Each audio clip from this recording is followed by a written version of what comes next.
thank you so much for tuning in. Today, guess what we're eating? Seafood. So I have said before that I was going to do a seafood boil. This is not my ideal seafood boil, but it is next to the best. So we're going to get started. Alright guys, so I showed you guys, I put out a video prior to this showing you guys how I made this. And what I did was the seafood in a bag because, like I said, me and my husband had went to a restaurant down in Atlanta, and it's something crawfish. And it's funny because I said I was going to look it up before I got on here and I still forgot. So it'll be up here, guys. The something crawfish. What was it called? Okay, anyway. So that's the restaurant we went to where we got to eat a seafood boil in a bag for the first time. At least it was my first time. I'm thinking it was my husband's first time, but he's not here for me to ask him, so I don't want to misquote, but I do believe it was his first time as well. So I decided that instead of doing my seafood the way I normally do it in a pot, I decided I would do it in a I would do it in a bag because I just wanted to see what it would be like. So that's what I did. And I'm struggling, of course, to get in here, but oh my gosh, it looks so delicious. Oh, it looks so delicious. Oh my goodness, it looks so delicious. Okay, I'm just feeling everything to make sure everything. Ooh, I don't think my potatoes got quite done enough. Okay guys, so I am back.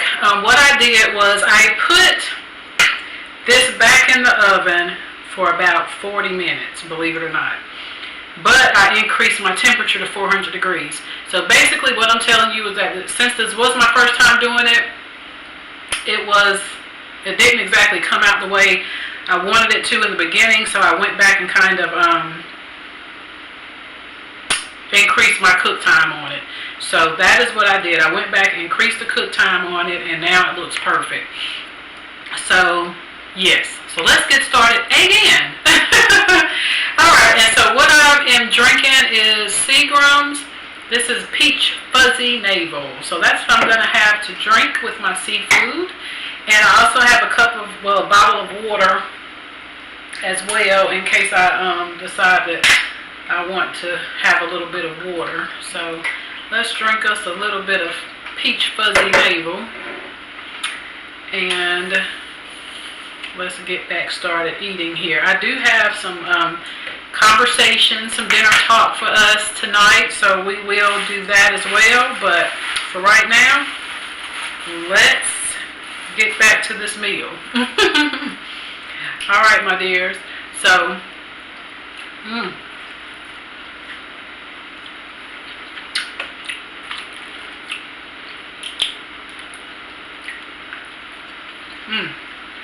these mussels are so freaking delicious.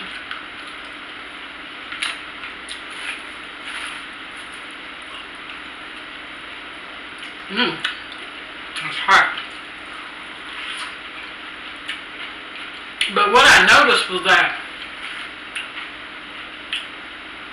350 degrees is a little too low of a temperature for the seafood to actually boil. So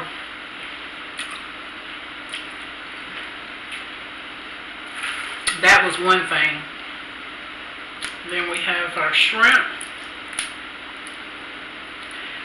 So next time what I would probably do is cook it at the 400 degree temperature for probably an hour, and it'll probably be fine at that point.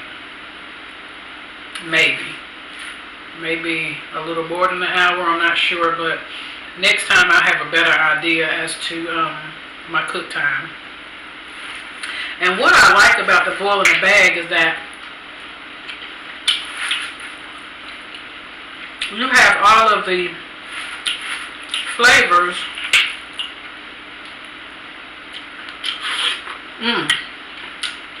down in the bottom so you don't have to worry about a dipping sauce, because it's like you have your your dipping sauce already in here, so it just makes it to me a lot easier.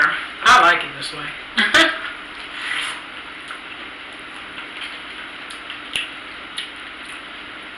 This may be my new way of doing seafood boils.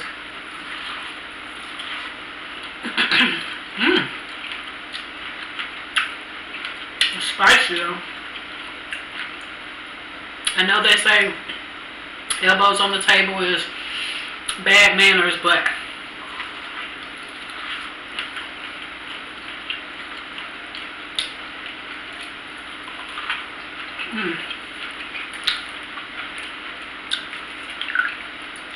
for this, I think it's an exception.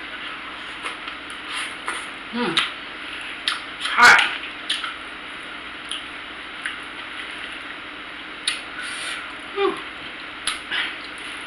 That's hot.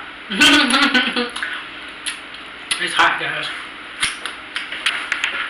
Not necessarily spicy hot, but hot. Temperature hot. I must say, I like my sauce mix.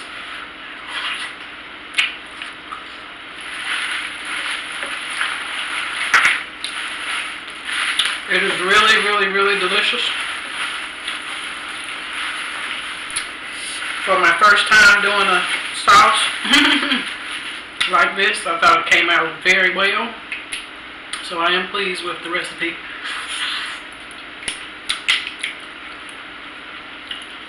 But you guys know I like to cook, so. But if you watch my channel, you know I like to cook. So I think this will be my sauce for my boil in the bag. Seafood boil in the bag, however you say it.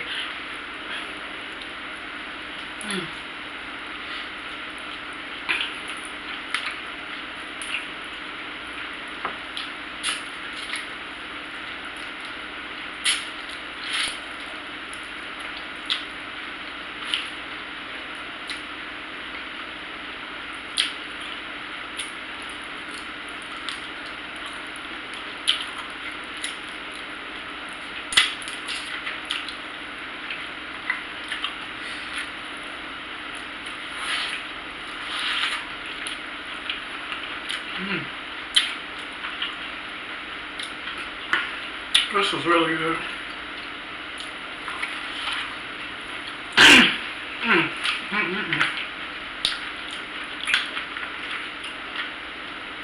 This is really good.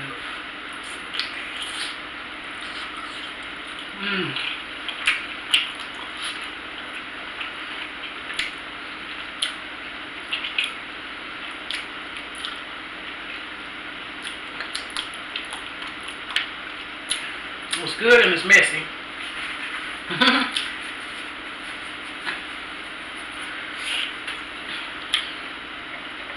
Let's have a little sip of drink.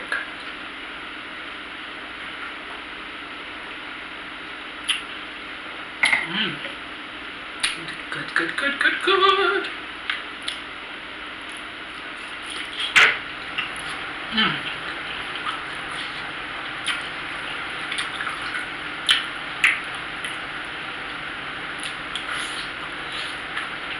So, my husband's out of state working.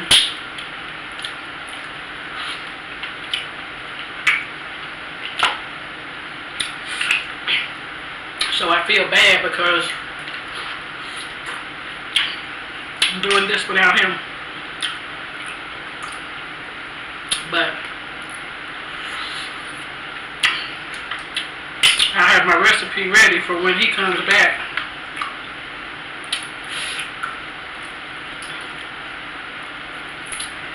I have my recipe ready for to make this for him as well.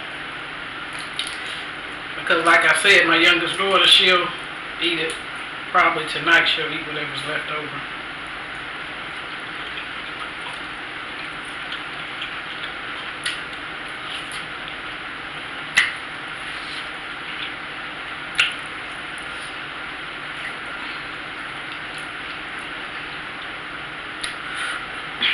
It's a little spicy, so I may have to fall back a little bit from the heat when I do it for my husband.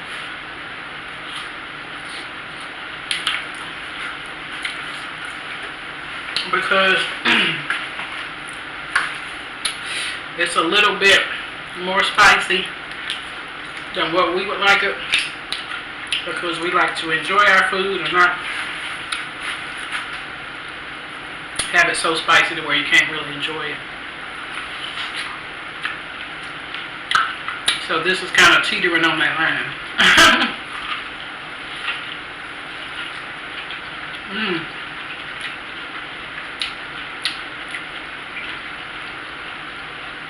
But it's good.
And I also think that the 2 sticks of butter was necessary. So I'll definitely stick to the 2 sticks of butter.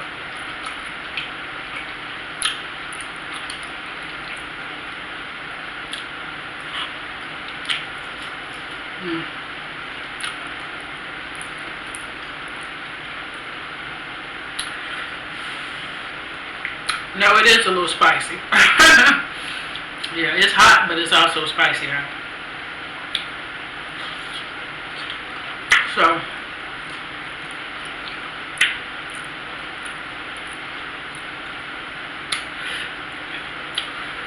I would rather mine not be that spicy. Ooh, just because I like to, like I said, enjoy my food.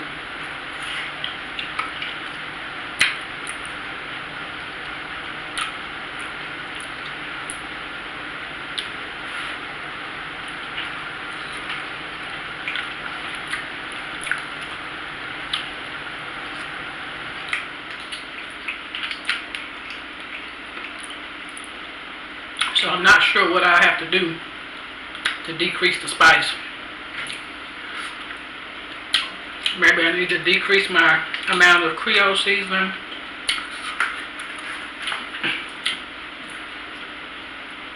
That's probably what I'll end up doing. Or it may have been that Louisiana seasoning. I have to look at it, at the package, and see. Because it may be that one that I'll have to decrease the amount of that. But if you like yours spicy, this is the perfect recipe for you. Yeah, so if you like it spicy, this is, to me, perfect. I just don't like mine quite that spicy. Oh, excuse me.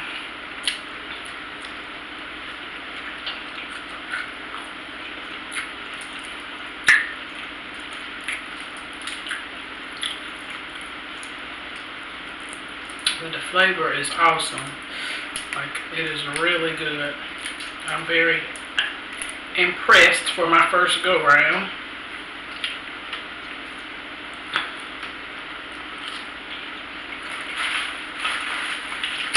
I wonder if I'm trying to find my lemon. You know, I was gonna say maybe if I squeeze some of that, it'll decrease a little bit of this spice, but it's all good. My daughter likes spicier food than me too, so she'll probably like this.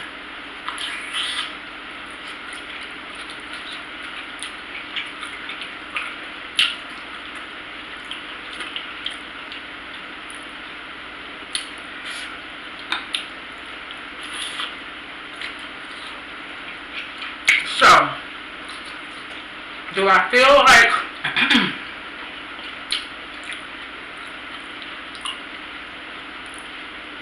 sorry, trying to talk with my mouth full. So do I feel like my sauce is as good as the sauce we had in Atlanta? I would probably say, for me, it is just a little too spicy.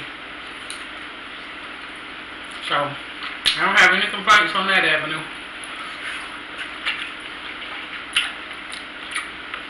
I like my sauce, and I'll stick with it.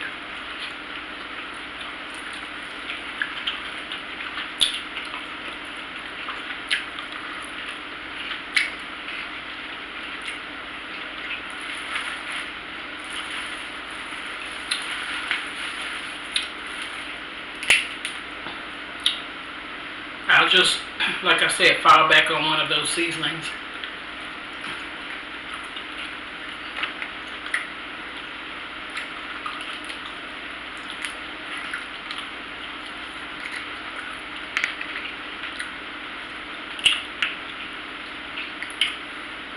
I love mussels. Mussels, oysters.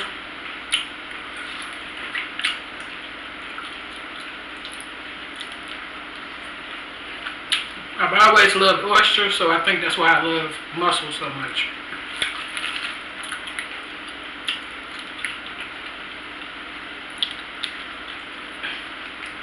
Because they're very similar in flavor.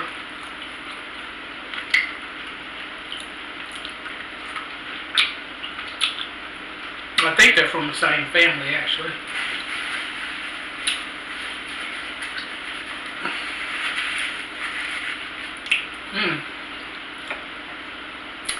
Woo!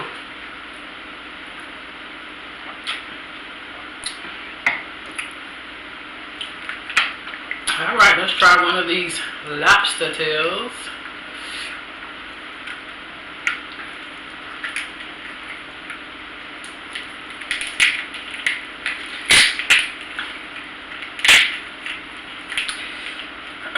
I told you guys I'm not one to like to get splashed with stuff, so pardon my frown.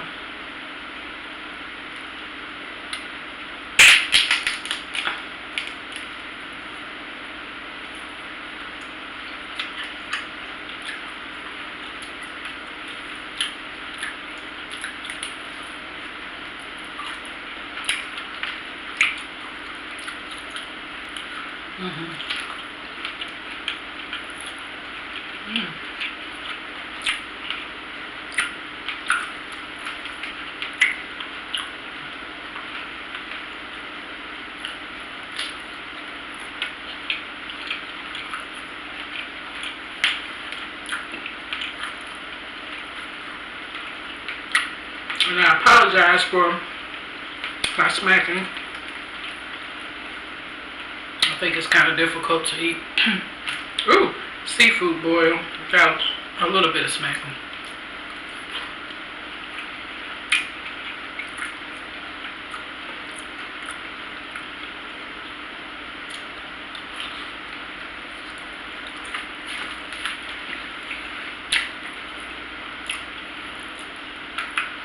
And licking your fingers.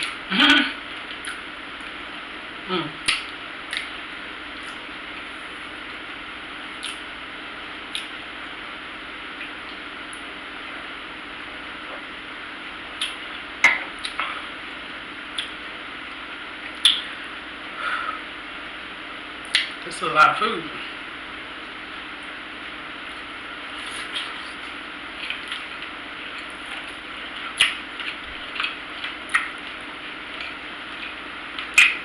This is what's going to get me full.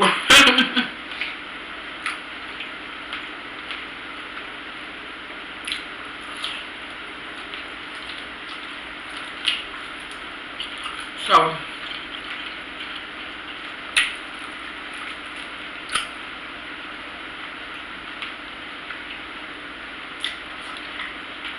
we'll get ready to start our little conversation or story time, whatever you guys want to call it.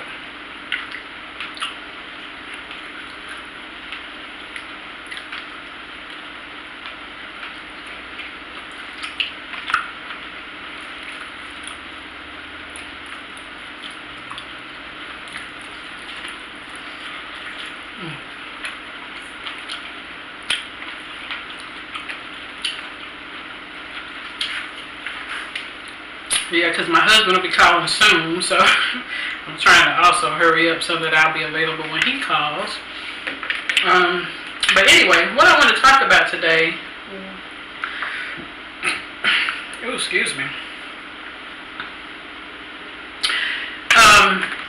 Yes, I don't know how many of you watch The View. I don't typically watch it. I may get a clip of it on YouTube. Of the guests in particular that I wanted to see, or the topic they talked about that I wanted to see, or I may catch it, and it's only when someone's on there that I'm interested in hearing what they have to say.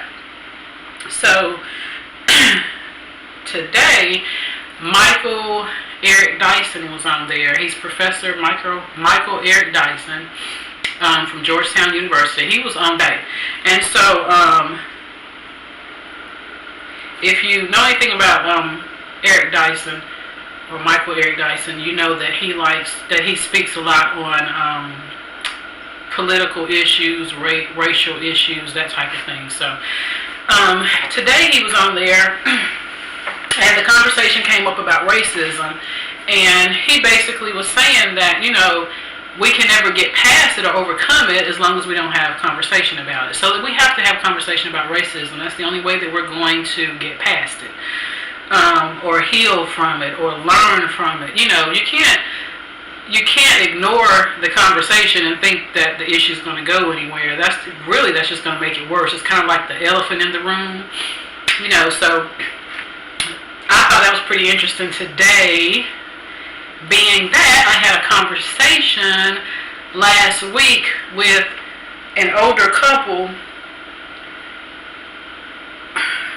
at my mom's house, and they're like in their, I want to say late 60s. I don't know exactly their age because I didn't ask, but I'm sure that they're probably about late 60s because they're about my mother's age. So we had a conversation, and we got really in-depth talking about racism and slavery, post-slavery, that type of thing. And it was so, oh my gosh, like that conversation was so enlightening to me. I just thought I wanted to share it with you guys. And so I thought today would be the perfect day since, like I said, I saw Professor Dyson on The View, and he mentioned, you know, the fact that we have to talk about it, have discussions on it. That's the only way we're going to heal from it. So I thought this would be a good topic to have for tonight. So what I wanted to do was share with you guys his story, his wife's story, in regards to how it was for them when they were coming up. So, because the story was so intriguing to me, I thought you guys might find some interest in it as well. So, anywho, I won't share their names or anything, but town has been known for a lot of racial issues, a lot of things that happened back in the day, and it was actually a book named, you know, for this town that is written and is publicly available. So anywho, let's get to his story. So what he shared with me was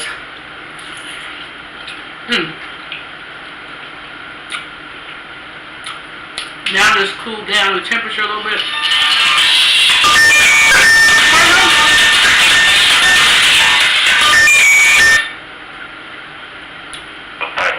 Hey, bye. Not good. Okay, so with the story of the, well, I'm going to tell you the male, because both of them had a story. The husband and the wife both had a story. So the husband's story his story that he shared with me was that, you know, they were young. I think he said about 12 years old.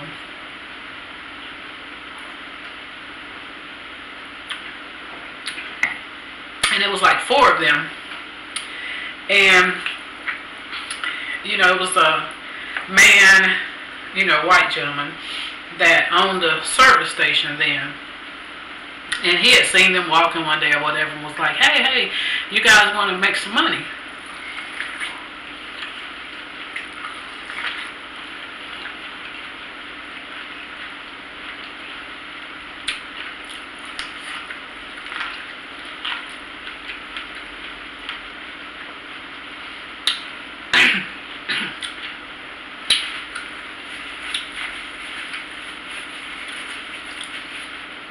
And so he told them, you know, that he would, you know, they could learn how to pump gas and, you know, work at his service station. And so they were like, yeah, you know, pumped up about it. You know, you got a job, you can make some money, blah, blah, blah. And so they started working there. And he said, and the way it was, you know, the man that owned the service station, he would be servicing people's cars as far as like doing, I guess, repairs on people's cars while they pumped gas. And he said, you know, people, you know, would come, you might get $1 of gas or whatever. He said, and, you know, the man was so nice to them, you know, the way they saw it. So somebody got $1 worth of gas and they went over like $1, 2 cents, whatever like that. It wasn't a big deal. And he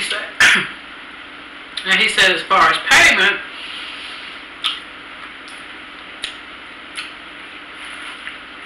you know, they could get, you know, a candy bar out of the store. And he was like, you know, then of course, a candy bar was something big for them because it was something they didn't really have access to. And so, you know, they could get a candy bar throughout the day if they wanted to. He said, and then the guy had a go-kart in the back of the service station. And he said that sometimes he would even let them ride the go-kart. You know, they could ride around in circles. And he said, and that was like so fascinating to them as well, because he said the bikes that they rode didn't even have tires on them. They were just like the rim. He said, and you know, they had to work up to getting tires for their bikes. So a lot of times they just rode on a rim until they were able to get a tire. So for them, that was like major to be able to, you're riding a go-kart, you know. So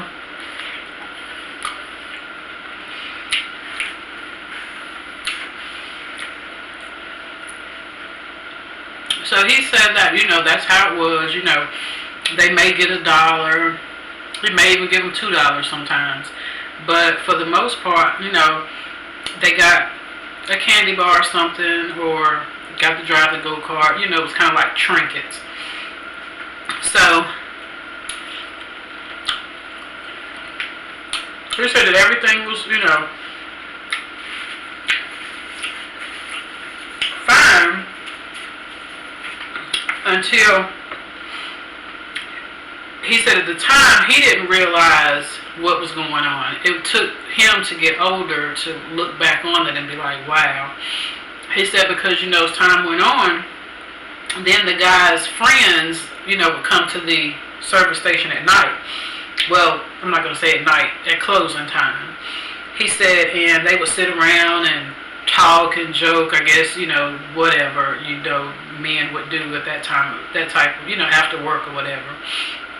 So he said that once the boys started coming over and hanging out, what the guy would do was he would call all of them in there, and then they would start saying stuff like, hey, he said something about your mom. Oh, he said something about you, blah, blah, blah. And this is, he said, and that was how he started dividing them.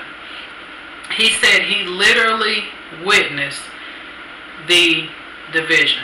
He witnessed the pitting one another against the other. He witnessed it. And for me, that was shocking because I was like, you hear about it, but to actually say that you went through it back then, that's freaking amazing. Like, he said that he literally watched him and his friends fall out over these guys thinking it was fun to pit them against each other. So I'm like, wow. So he shared some like actual events to, you know, he put a face to what we hear about, and that's the most shocking part to me. It was like I'm actually getting to put a face to it, because to hear my mom's story about her growing up is like it was nothing. Like, she didn't really experience a lot of racism because of her complexion, is what I consider and what she considers, because she was very fair-skinned, and she grew up with her grandfather, who was also very fair-skinned. So she didn't really experience a lot of racism. She didn't experience picking cotton and that type of stuff.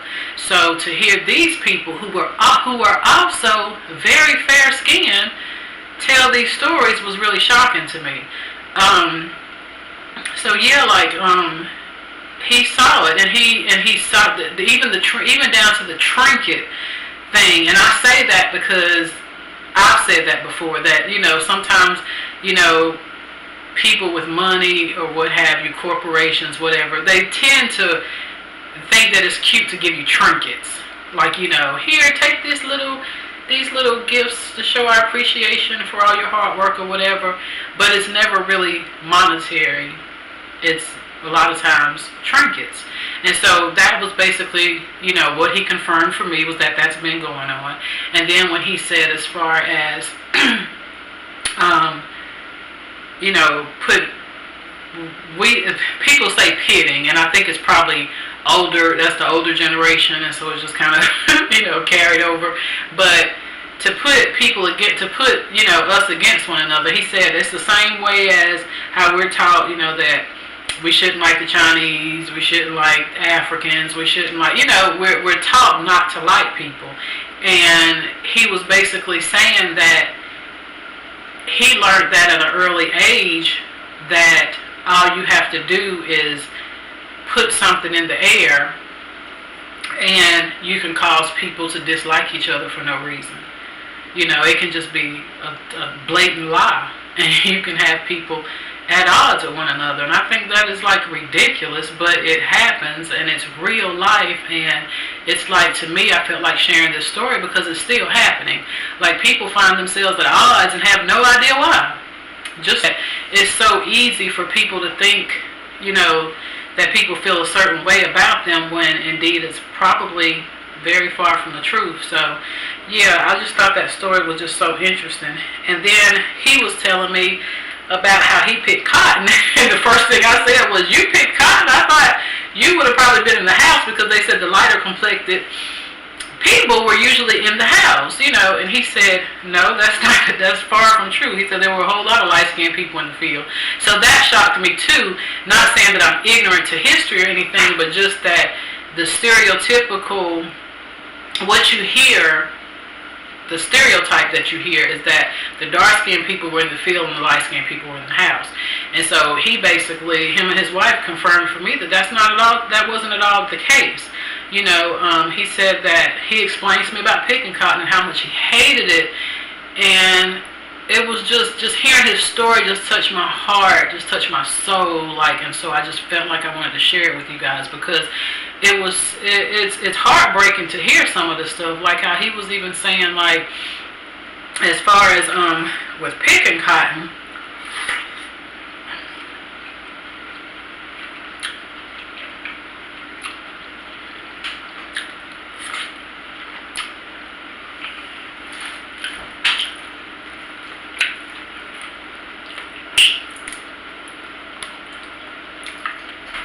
and he was like,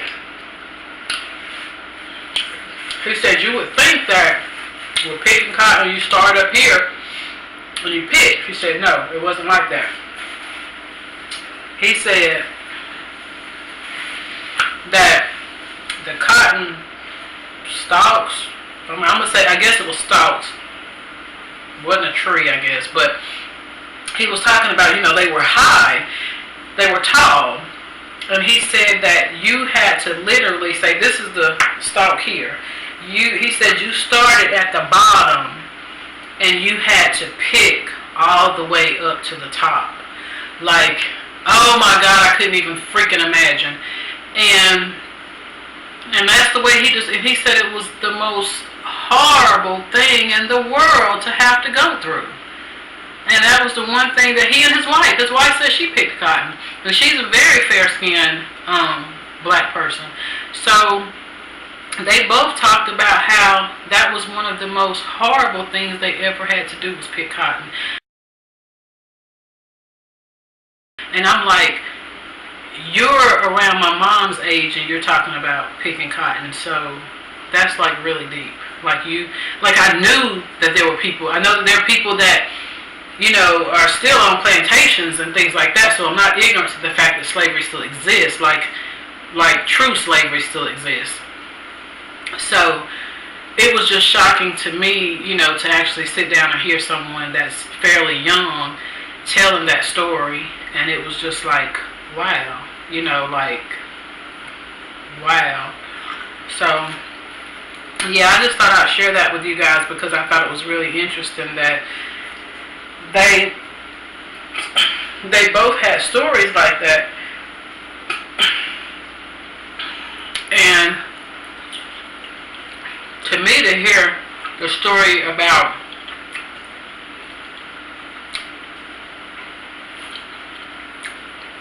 watching how he and his friends turned against each other, because I asked him, I said, so did it work? Did y'all fall out or whatever? And he was like, yeah, it worked. Because at the time, you don't know what's going on. And I'm like, that's so freaking sad.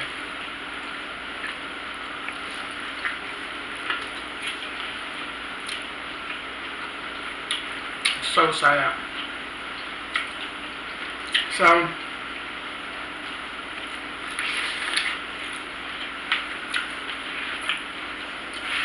the stories aren't there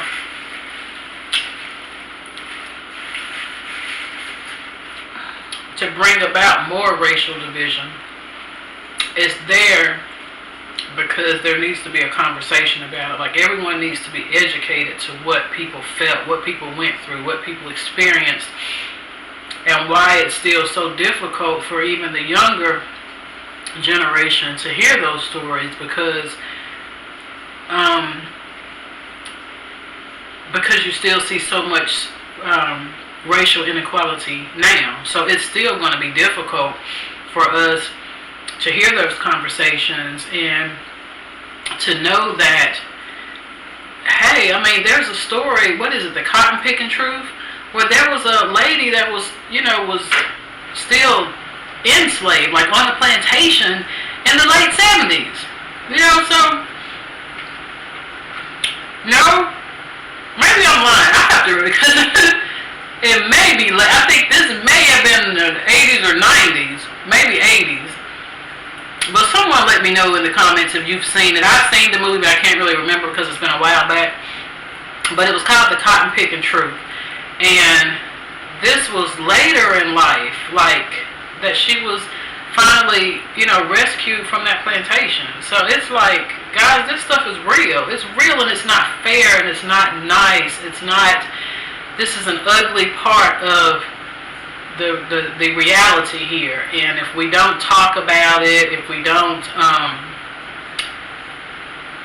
if there's no, we have to learn how to discuss it in a positive manner, in a productive manner. If we don't do that, then it's always going to be the elephant in the room, and it's always going to be a problem. So the only reason I wanted to bring it up is because everyone knows that we have racial issues here, and I just think that, it's better to go ahead and discuss them rather than to act like they don't exist and then walk around with so much tension towards one another. Like, I don't want to walk around with tension toward people, but I want, you to respect that I have feelings and I have an opinion about, what happened and what is continuing to happen. And that it doesn't mean that I dislike you or whatever because of what happened, because of what your ancestors did or anything like that. That's not what it means. What it means is that there's an issue. There always has been an issue. And if I have to feel like I can't talk about it, if I'm made to feel like I can't talk about it, then that's basically carrying on that same attitude. That's really what it is. If anyone feels like, oh, well, you shouldn't talk about slavery. Oh, you shouldn't discuss racism because that's the things of the past. We all know that it's not things of the past. And it's also a form of slavery to tell a person that they can't have a discussion about those things because you're still controlling people. So, yeah, I think that the best way to get past it is to talk about it openly, learn how people felt and still feel about it, and use that to help you grow and develop as a person, because that's what it's all about. Everybody wants to live at peace, live in harmony with one another. No one, I don't think people just want to be out here for the most part. No one wants to have all this animosity and tension. I think a lot of people are wanting to get past that. So, in order to get past it, allow people to express themselves, their feelings, and allow them to do that without feeling like they have to be, they're going to be punished for it or censored for it or anything like that, because it's not fair,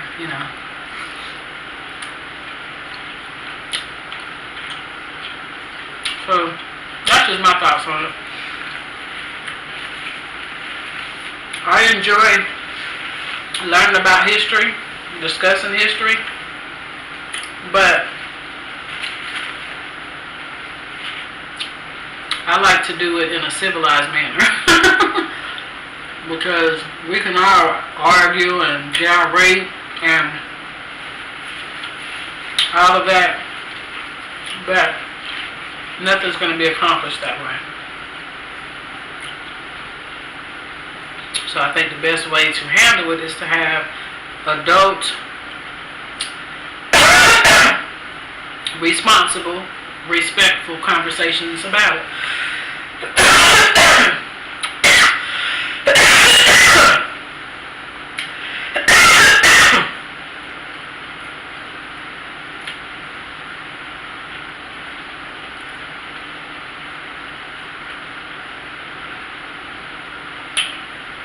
Ooh, that spice went down the wrong way. So yeah, that was the topic of my dinner tonight. I hope you guys enjoyed it. I hope it wasn't like too much for you guys.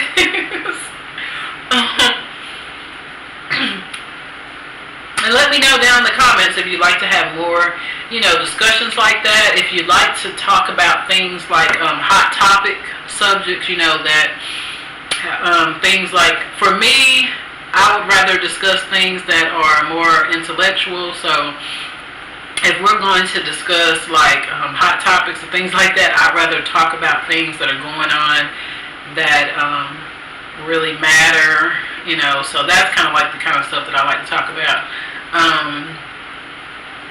I'll always try to add in little segments where I maybe offer you some information that you may have not known. If I get more stories like that, I'll definitely share those with you guys. But yeah, I do like having dinner chit chat, but I like it to be something that's going to be meaningful. So hopefully we can start engaging in topics like that, during our meal time.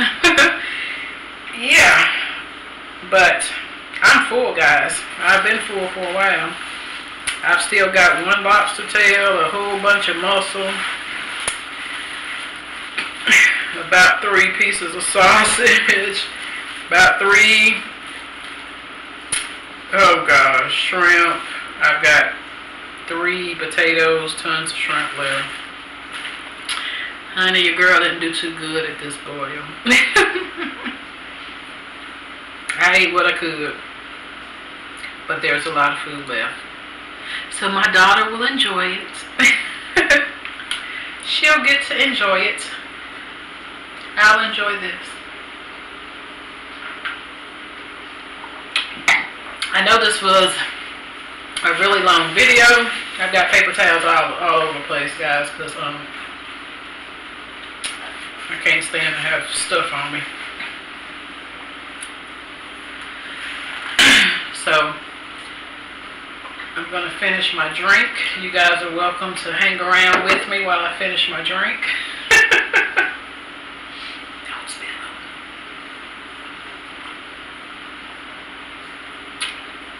This is probably going to be an extremely long eating show. But let me know if you watched the whole video. You know, I'll be interested to know if you watched this to the end, since it's so freaking long. But I think it was pretty informative. Yes, and did I insert my clip, my little picture of me and Professor Dyson? I hope I did, because my son had, if I didn't, I'm going to insert it now. But my son had got, and I have to brag when I can, but I don't consider it bragging. I just, you know, share a little. It is kind of bragging, but it's only because I love Howard University. I always have. I wanted to go to that school. Why I didn't, I have no freaking idea. But I always thought that Howard University was like the greatest school for black people. So, I mean, not saying that other races can't go there, but, you know, it's a historically black university, so that's why I say that. So I always just felt like, you know, black people are going to choose the university. Choose Howard, choose Howard. So I'm like, yeah, I'm a, how did I say it to my husband and my son? I said, I'm an honorary, non-honorary alumni. Yeah, you would think I graduated from Howard, honey, as much as I talk about it. But anyway, my son had gotten full ride to Howard, academic and football. And he just, you know, he decided not to go there. He went to a different school instead. Anyway, so we went to Howard on a visit, you know, when he had got his offer. And that's when I got to meet Professor Dyson, and I took a picture with him. So I never got to show my picture to anybody, so I am going to include it in this video so that you guys can see my picture, because I was like so happy to meet him. I just think he's so intelligent, and the way that he debates, and just, oh my gosh, he's so knowledgeable. I just love the way that he debates his point, you know. So I must say that I enjoy listening to him. Anytime I, you know, see something that he's on, I try to tune in, because I know he's going to always say something so dynamic, you know. So I always have to tune in when I hear that Professor Dyson is on something. So yeah, that's why I watched The View today, because I just have to watch him whenever I see him, because I enjoy listening to him, to his to him speak. He's very intelligent. So yeah.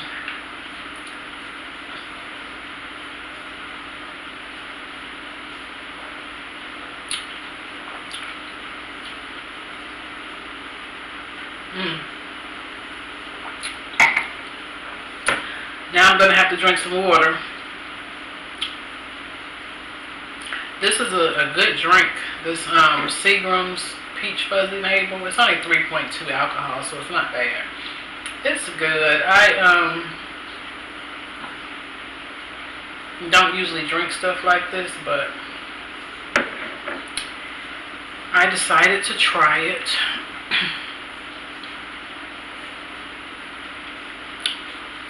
Yeah, guys, I do want to try to eat some more of this, but I don't think I can. So I'm going to let you guys go. I know I've held you long enough. So So anyway, I hope you guys enjoyed the video. Be sure to hit that subscription button if you have not did so already, and give this video a thumbs up, especially if you made it to the end, especially if you enjoyed the conversation for tonight.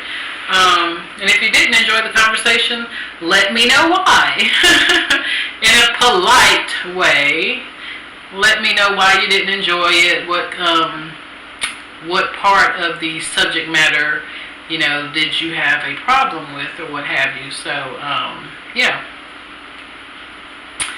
And other than that, I hope you guys have a wonderful, wonderful, wonderful evening. And I will see you in the next video. Bye, guys.